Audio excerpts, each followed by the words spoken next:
মালয়েশিয়ার রাজনীতিতে এমন একজন নেতার নাম উচ্চারিত হয় যাকে অনেকেই টাইটানিক বলে অভিহিত করেন।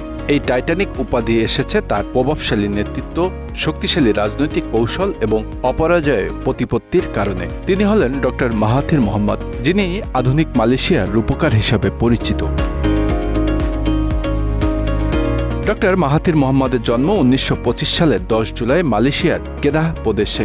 একজন চিকিৎসক হিসেবে তার কর্মজীবন শুরু হলেও তিনি রাজনীতিতে প্রবেশ করেন এবং মালয়েশিয়ার ইউনাইটেড মালয়েস ন্যাশনাল অর্গানাইজেশনের একজন শক্তিশালী নেতা হয়ে ওঠেন। তার রাজনৈতিক যাত্রা অসাধারণ।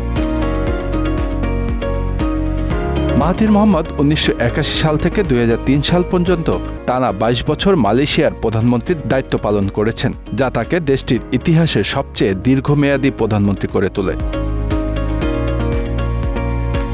তার নেতৃত্বে মালয়েশিয়া উল্লেখযোগ্য অর্থনৈতিক উন্নয়ন লাভ করে। 1980 এবং 1990 এর দশকের মাহাথিরের নেতৃত্বে দেশটি এশিয়ার একটি অর্থনৈতিক শক্তি হিসেবে আত্মপ্রকাশ করে। তিনি ভিশন 2020 নামে একটি দীর্ঘমেয়াদী পরিকল্পনা প্রবর্তন করেন, যার লক্ষ্য ছিল মালয়েশিয়াকে একটি সম্পূর্ণ উন্নত দেশ হিসেবে গড়ে তোলা।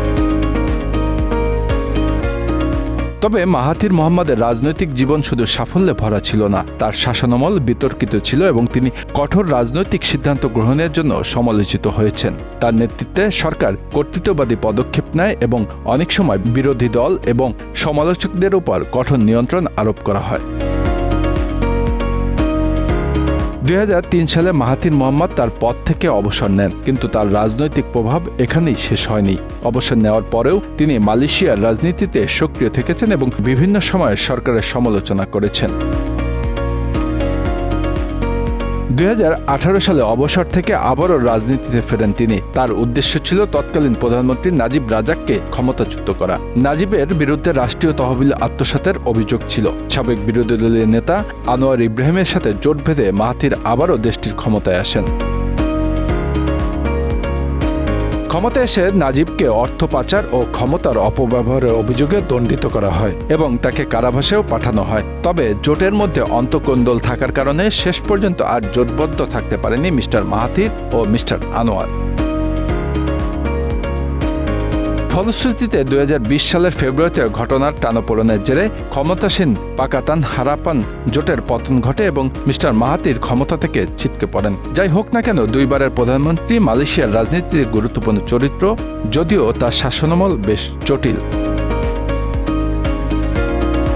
তবে সবকিছুই যে মসৃণ ছিল তা নয়। মাহাথিরের দ্বিতীয় মেয়াদের প্রধানমন্ত্রিত্ব বিতর্কিত ছিল এবং শেষ পর্যন্ত 2020 সালে তিনি পদত্যাগ করেন।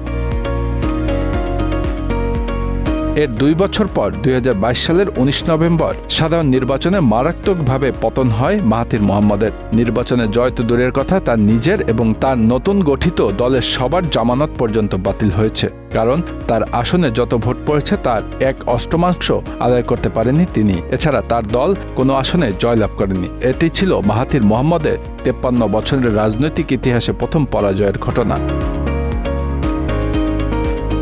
তার দীর্ঘ রাজনৈতিক জীবনে উত্থান পতনের কারণে মাহাথির মোহাম্মদকে টাইটানিক বলা হয়। তার নেতৃত্বে যেমন মালয়েশিয়া একটি শক্তিশালী রাষ্ট্র হিসেবে আত্মপ্রকাশ করে, তেমনি তার শাসনামল তাকে স্বৈরশাসক হিসেবেও আখ্যায়িত করে। Bangla affairs news desk.